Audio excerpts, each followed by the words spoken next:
बसंतपुर नामक एक छोटे से गांव में लता और घनश्याम नामक पति पत्नी अपने 2 बच्चे पिंकी और चीकू के साथ एक छोटे से घर में रहते थे। घनश्याम सेठ धनीराम के यहाँ खेतों में मजदूरी का काम करता था और लता गांव के एक बंगले में खाना और साफ सफाई का काम करती थीं। दोनों पति पत्नी खूब मेहनत और मशक्कत करके अपने और अपने बच्चों का पेट भरते थे। यूं तो हमेशा ही गर्मी के समय 40 डिग्री तक तापमान चला जाता था, लेकिन इस साल तापमान बहुत ज्यादा बढ़ गया था, जिस वजह से बसंतपुर गांव के लोग बहुत ज्यादा परेशान थे। दिन हो या रात हो, लोग गर्मी से बेहाल थे। इस साल तो बहुत ज्यादा गर्मी पड़ी है। इतनी कड़ी धूप में काम करना बहुत मुश्किल हो गया है। घर से निकलते ही पसीना बारिश की तरह टपकने लगता है। इतनी भारी गर्मी में तो काम पर भी जाने का मन नहीं करता। न जाने इस साल की गर्मी कैसे कटेगी। चलो अच्छा, मैं काम पर जाता हूँ, वरना सेठ गुस्सा करेंगे। घनश्याम मजदूरी पर चला जाता है। पिंकी और चिंकी एक सरकारी स्कूल में पढ़ते थे। लता पिंकी और चिंकी को स्कूल छोड़कर काम पर चली जाती है। उस बंगले में मालकिन हेमलता और मालिक रामचंद्र अपने 2 बच्चे टीना और शिवम के साथ रहते थे। अरे लता, आ गई तू। अब चल जल्दी से सारे काम निपटा लो। पता है ना, शिवम की बर्थडे पार्टी है, तो सारे काम 4 बजे से पहले ही हो जाने चाहिए। और हाँ, इसके बाद तुम घर सजाने में भी मेरी मदद करोगी, ठीक है? ठीक है मालकिन, मैं पहले जाकर घर के सारे काम निपटा लेती हूँ। इसके बाद घर को सजाने में मैं आपकी मदद करूँगी। ऐसे लता घर के सारे काम करने के बाद हेमलता की घर को सजाने में मदद करती है।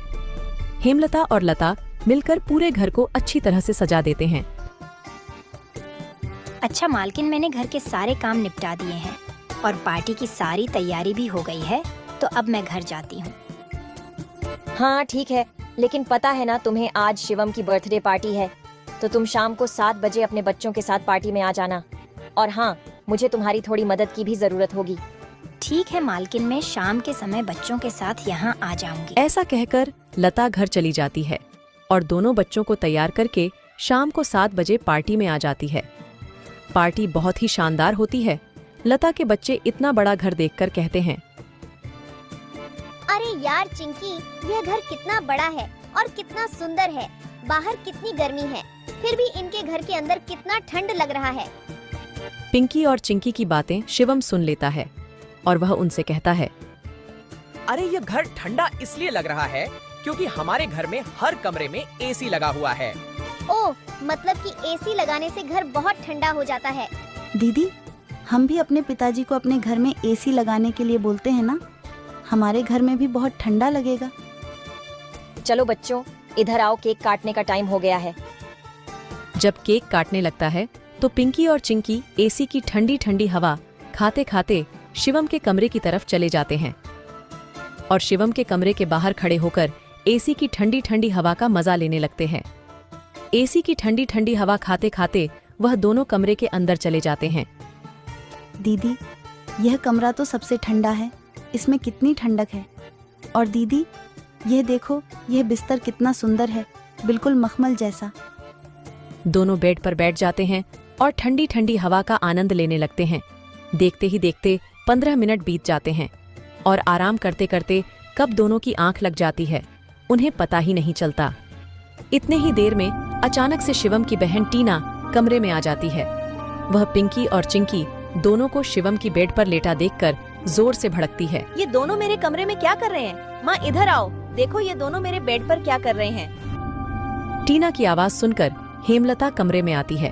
तुम दोनों अभी के अभी मेरे बेड से उठो। पिंकी और चिंकी हेमलता की आवाज सुनकर जग जाते हैं।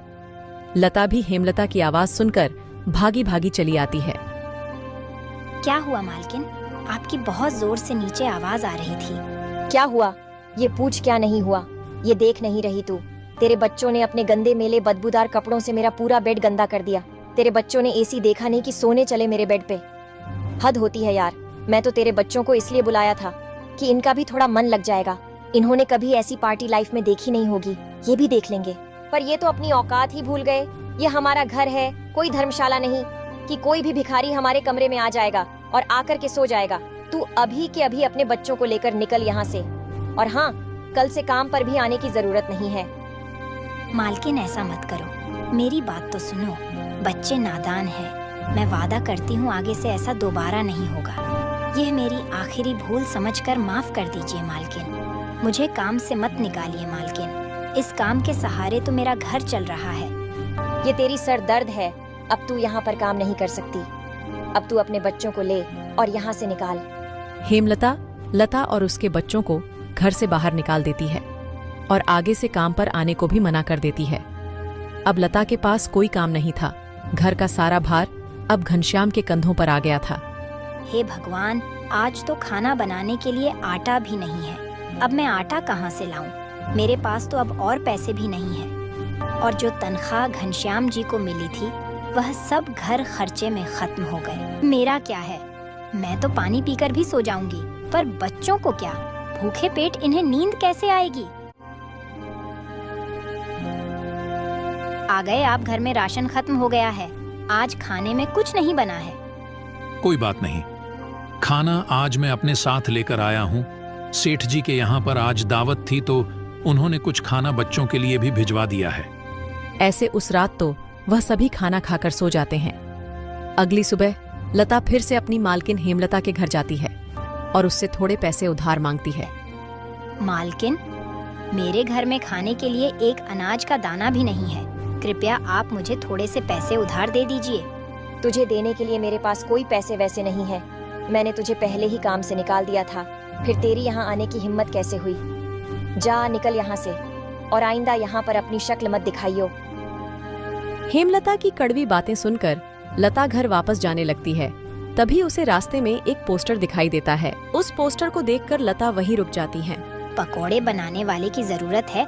अधिक जानकारी के लिए इस दिए गए नंबर पर कॉल करें। पकोड़े बनाने तो मुझे आता है। अगर यहाँ मेरी नौकरी लग जाए तो घर का खर्च चलाने के लिए कुछ पैसे आ जाएंगे। ऐसा सोचकर लता उस पते पर पहुंच जाती है।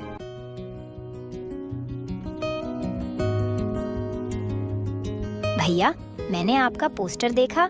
आपको किसी पकोड़े बनाने वाले की जरूरत है? हाँ, जरूर तो है। तुम पकोड़ा बना लोगी। क्या तुम्हें पकोड़े बनाने आते हैं? हाँ, सब मुझे कई तरह के पकोड़े बनाने आते हैं, जैसे मिर्च का पकोड़ा, पालक का पकोड़ा, पनीर का पकोड़ा और भी कई प्रकार के पकोड़े मुझे बनाने आते हैं। तो ठीक है, तुम आज से ही काम पर लग सकती हो। ऐसे लता पकोड़े बनाने वाले के साथ काम पर लग जाती है और ग्राहकों को पकोड़े सर्व करने लगती है। ऐसे ही शाम हो जाती है और रमेश के सारे पकोड़े बिक जाते हैं। चलो, आज तो सारे पकोड़े बिक गए। आज तो तुमने पकोड़े सिर्फ सर्वे किए हैं, लेकिन कल से तुम्हें पकोड़े बनाने भी होंगे। हाँ साहब, मैं बहुत ही स्वादिष्ट पकोड़े बनाना जानती हूँ। तो ठीक है, ये लो आज के काम के पैसे। 300 रुपए लेकर लता सबसे पहले राशन की दुकान पर जाती है और वहां से राशन का सामान खरीदकर घर आ जाती है। घर पहुंचकर लता सबसे पहले बच्चों के लिए खाना बनाती है और उनको परोसती है। चिंकी, पिंकी, आ जाओ खाना खा लो। इतने में घनश्याम भी वहां आ जाता है और लता घनश्याम को अपने नए काम के बारे में बताती है। इस तरह सारे मिलकर खुशी खुशी खाना खाते हैं। अगली सुबह लता बच्चों को स्कूल छोड़कर वापस काम पर चली जाती है। दुकान पर पहुंचकर लता पकोड़े बनाती है। लता के बने हुए पकोड़े ग्राहकों को बहुत पसंद आते हैं।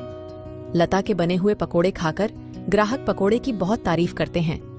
उनको आज के बनाए हुए पकोड़े कल से भी ज्यादा अच्छे लगे। रमेश भाई, तुम्हारे आज के पकोड़े का तो कोई जवाब ही नहीं। इससे स्वादिष्ट पकोड़े मैंने आज से पहले इस होटल में कभी नहीं खाए। आखिर आज ऐसा क्या मिलाया है इन पकोड़ों में जो इतने स्वादिष्ट बने हैं? आज तो मैं एक और प्लेट खाऊंगा। मेरे लिए एक एक्स्ट्रा प्लेट पकोड़े लगा दो। ऐसे रमेश अपने ग्राहकों के मुंह से पकोड़े की तारीफ को सुनकर लता से कहता है, लता, तुम्हारे हाथ में तो जादू है। तुम्हारे हाथों के बने पकोड़े खाकर ग्राहक एक एक एक्स्ट्रा प्लेट पकोड़े खा रहे हैं। तुमने तो कमाल ही कर दिया। आखिर ऐसा क्या मिलाया है इन पकोड़े में जो ग्राहक इतनी तारीफ कर रहे हैं? साहब जी, कुछ खास नहीं मिलाया है, बस थोड़े से नमक मिर्च मसाले बराबर मात्रा में डाले हैं, बस। ऐसे रमेश के आज के पकोड़े बहुत जल्द ही खत्म हो जाते हैं। आज तो पकोड़े बहुत जल्द ही खत्म हो गए। कल से हमें और ज्यादा से ज्यादा पकोड़े बनाने होंगे। और हाँ, अब हमारी पकोड़ों की सेल और ज्यादा अच्छी होने लगी है, इसलिए कल मैं दुकान में एसी लगवा रहा हूँ। इससे ग्राहक भी एसी की ठंडी ठंडी हवा में पकोड़ों का मजा लेंगे और हमारे पकोड़े की सेल और ज्यादा बढ़ेगी। तुम क्या कहती हो? साहब, विचार तो बहुत अच्छा है। अगले दिन रमेश अपनी दुकान में एसी लगवा लेता है और जैसा उसने सोचा था वैसा ही हुआ। एसी लगने के बाद रमेश के दुकान पर ग्राहकों की संख्या बढ़ जाती है। ग्राहक ठंडी ठंडी हवा में बैठकर पकोड़े खाने का आनंद उठाते हैं। ऐसे रमेश के आज भी सारे पकोड़े बहुत जल्द ही बिक जाते हैं। शाम के समय जब लता घर वापस आती है और वह चिंकी और पिंकी को आपस में बातें करते हुए सुनती है। दीदी, उस दिन पार्टी में कितना मजा आ रहा था ना। कहाँ हम उस दिन एसी की ठंडी ठंडी हवा खा रहे थे और कहाँ आज हम इतनी गर्मी में बैठे हैं। काश हमारे घर में भी एसी होती तो हम भी अभी एसी की ठंडी ठंडी हवा खा रहे होते। इतने में लता अंदर आ जाती है। अरे चिंकी और पिंकी, तुम दोनों क्या कर रहे हो? तुम दोनों ने अपने स्कूल का होमवर्क किया? चलो जल्दी से अपना अपना होमवर्क कर लो। मैं खाना बनाने जा रही हूँ। इसके बाद खाना खाकर जल्दी सो जाना। कल तुम्हें सुबह उठकर स्कूल भी तो जाना है ना। ठीक है माँ, हम स्कूल का काम करके आते हैं। ऐसे दिन बीतते जाते हैं और लता के हालात पहले से ठीक होते जाते हैं। ऐसे ही एक दिन सुबह लता काम पर जा रही होती है, तभी उसे भंगार की एक दुकान दिखती है।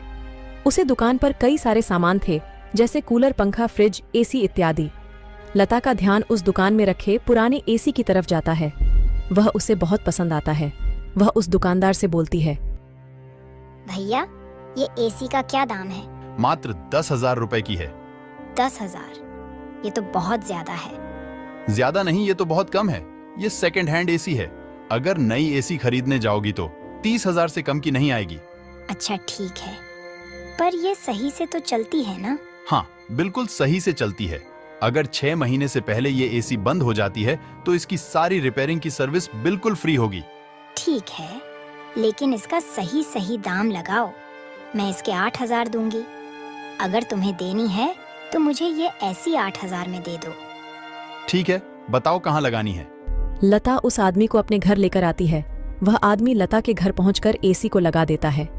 एसी चालू करते ही ठंडी ठंडी हवा घर में फैलने लगती है। बच्चे भी इस ठंडी ठंडी हवा का मजा उठाते हैं। वह दीदी, क्या मजा आ रहा है। एसी की ठंडी ठंडी हवा, ऐसा लग रहा है जैसे बर्फ की चादर ओढ़ ली है हमने। इतनी कड़ी गर्मी में ये ठंडी ठंडी हवा बर्फ की चादर जैसी लग रही है। घर में एसी के लगते ही बच्चे बहुत खुश हो जाते हैं। घनश्याम भी घर पर आ जाता है। ओह, आखिर तुमने बच्चों की इच्छा पूरी कर ही दी। कैसे ना करती भला। बच्चे तो आखिर मेरी जान है। इनसे बढ़कर मेरे लिए कुछ भी नहीं। एसी लग जाने की वजह से बच्चे बहुत खुश होते हैं और लता की कमाई भी अच्छी होने लगती है। लता के बने हुए पकौड़ों की वजह से रमेश के दुकान पर ग्राहकों की भीड़ लगी रहती थी। इससे रमेश खुश होकर लता की तनख्वाह बढ़ा देता है। थोड़े दिन बाद घनश्याम भी सेठ धनीराम के यहाँ मजदूरी छोड़कर लता के साथ पकोड़े बनाने लगता है। दोनों को रमेश काफी अच्छी सैलरी देता था, जिससे उनका घर खर्च काफी आसानी से चल जाता था। बच्चे पूरी गर्मी ऐसी की ठंडी ठंडी हवा में गुजरते हैं और इस तरह वह लोग अपना जीवन खुशी खुशी जीने लगते हैं।